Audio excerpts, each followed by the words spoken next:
Ang alaga ni Freddie Roach. Tara mga buddy, at atin itong pag-usapan. Kahapon lang mga buddy ay naganap ang matinding bakbakan ng ating pambato na si Pe Benito kontra sa matikas na si Abel Mejia. Ginawa ang laban sa event na Zuffa Boxing 0.3 na pinangungunahan ng founder ng UFC na si Dana White kasama ang kilalang promoter na si Turki Al-Sheikh.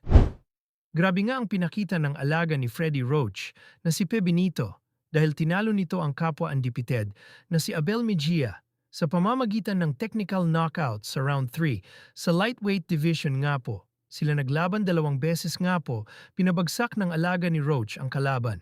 Una sa round 2, nang makounter niya ng left hook ang kalaban, nakabangon pa naman.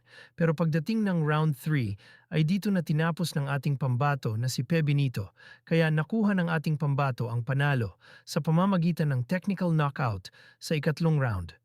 Umabanti na ang record ni Pe Benito sa 7 wins 5 knockout at walang talo habang bumagsak sa 10 wins, 7 knockout at kauna-unahang talo ang undefeated na si Abel Mejia. Habang in-interview naman si Pe Benito pagkatapos ng kanyang laban na nakakasparing niya pala ang anak ni legend Manny Pacquiao na si Jimuel Pacquiao.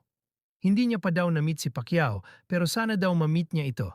Sa kabilang update naman mga buddy, muli na namang nakatanggap ng parangal ang undisputed Super Bantamweight World Champion na si Naoya Inoue. Ginawaran siya ng Fighter of the Year Award sa Japan matapos ang napakalupit niyang performance sa loob ng taon. Ginawa ang awarding ceremony sa Tokyo Dome Hotel sa Japan kung saan pinarangalan siya ng Japanese Boxing Commission at Sports Writers Club. The Ring, dahil sa kanyang sunod-sunod na panalo at pagiging undisputed champion, muling pinatunayan ni Inoue kung bakit siya isa sa pinakamahusay na boksinghero sa mundo. At mga buddy, hindi lang isang beses. Ilang ulit na siyang naging Fighter of the Year sa Japan at iba't ibang boxing organizations dahil sa kanyang dominasyon sa ring. Pang-siyam na beses niya nang ang MVP award yan. At hindi lang siya ang nabigyan pati nga din ang kanyang kapatid na si Takuma Inoue ay nabigyan din ng award at pati na din si Junto Nakatani ay nabigyang parangal din. Habang sinabi naman ni Inoue na matutuloy na daw ang laban nila ni Junto Nakatani sa buwan ng Mayo 2026. Talagang ang monster Naoya Inoue patuloy na gumagawa ng kasaysayan sa boxing world.